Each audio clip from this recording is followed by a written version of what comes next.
Hey everyone, it's me, John, and I'm here with a quick vlog. I was just kind of scratching my head a little bit thinking about the NSA, and I don't know if you know, but I used to be a data person. I basically worked with entertainment companies and helped them compile information and create reports, actually create whole reporting systems, and I'm quite familiar with a lot of the challenges that go around reporting systems, and quite honestly, some of the cultural things that happen around these systems too, including people not only wanting to read reports but hide certain information on reports, change information on reports. It's maintaining data integrity was always kind of its own challenge in the businesses that I worked in, because basically being able to alter the illusion of the report, it was something that it seemed like a lot of business people wanted to do.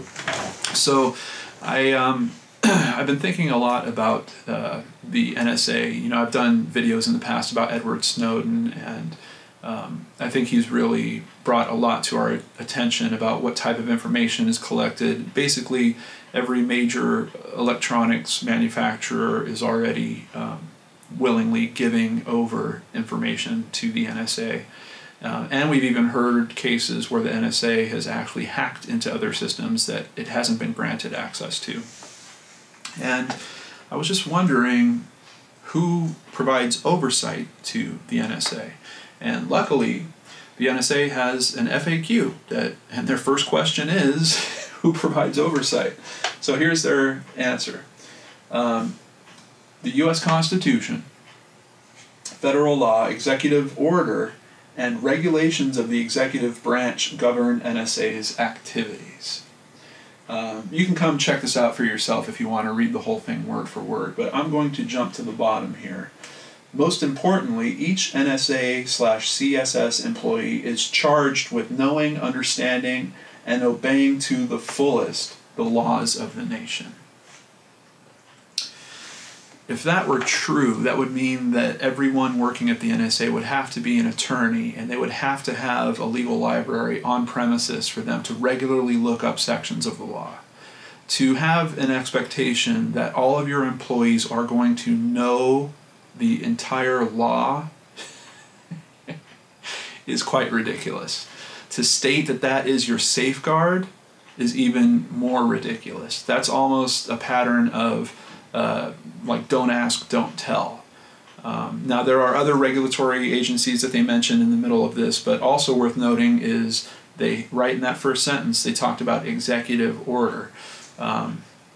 I don't know if any of you have seen Frost Nixon, but there was kind of this breakdown moment in that interview and in the film. It's a great film, where Richard Nixon insists that what he wants to do is legal because he's the president.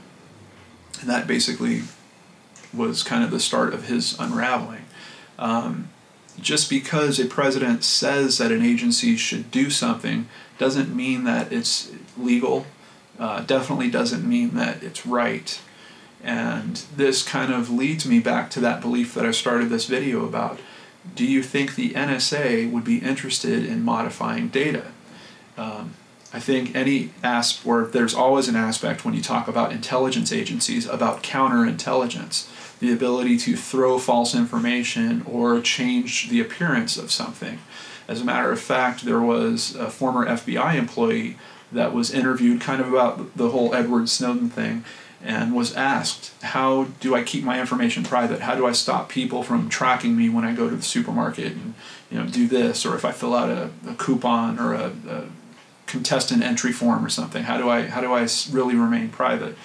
And she insisted the only way to do that was to shoot out a bunch of false information. So we know counterintelligence is at least suggested by someone that used to work with the FBI. I believe it's definitely an aspect of what's going on, not to mention the inherent risks with people's believability in the data they're sourcing. If you do have counterintelligence like that happening and all of a sudden you have a report in front of you, do you know how much of that data is actually trustworthy if you're an NSA employee?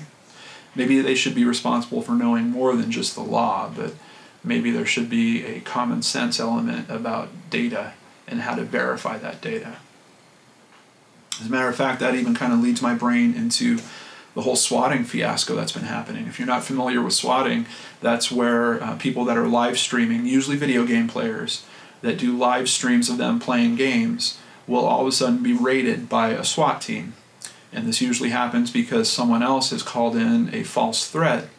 But why is that threat not being verified in any way? Just all of a sudden the SWAT team is literally kicking down the door, going into a room where they can see there is no weapons, but they are still grabbing a person from their computer console, throwing them on the ground. And that's part of the kick, is that because this is all live streamed, the person that sent in that false call can actually watch it go down. This has happened time and time again. There's finally a little litigation that's happening around this. I believe one young person, I think he was about 19, has gotten 5 years for doing it, but he did it on several occasions. If I remember right, there was a kid, I think in Camarillo, that's here in Southern California, that did it at least 3 times, but I think he's 13, so they're having trouble figuring out how they're going to prosecute that. It's really weird that we don't look at the problem of why are they deploying full-on SWAT teams without verifiable information. And is that maybe perhaps the best first strike tactic, is kicking down a door and infiltrating the room? Can't they do some type of surveillance to verify that there's an actual threat first? I don't know. It's been definitely crazy times. I think the word terrorism is kind of grown into everyone's brain to be this big ugly monster that not a lot of people are taking time to truly understand for themselves, but they're acting on behalf of it on a moment's notice. And it's making some very strange things happen in our country. So just wanted to leave that little seed with you. What do you think? Is the NSA only having read-only access to these systems, or do you think that they might be changing some data along the way? Is it feasible that someday, if there's someone that they don't like, they can go and implant a bunch of fake social media, making that person look like a racist or a pedophile or something of that nature? Kind of scary stuff. Anyway, if you have some thoughts, drop some comments below. I'll be sure to check them out and get back to you. And I hope you are staying safe, especially out on the internet, but apparently now in the real world too. Have a great day, and I'll catch you next time.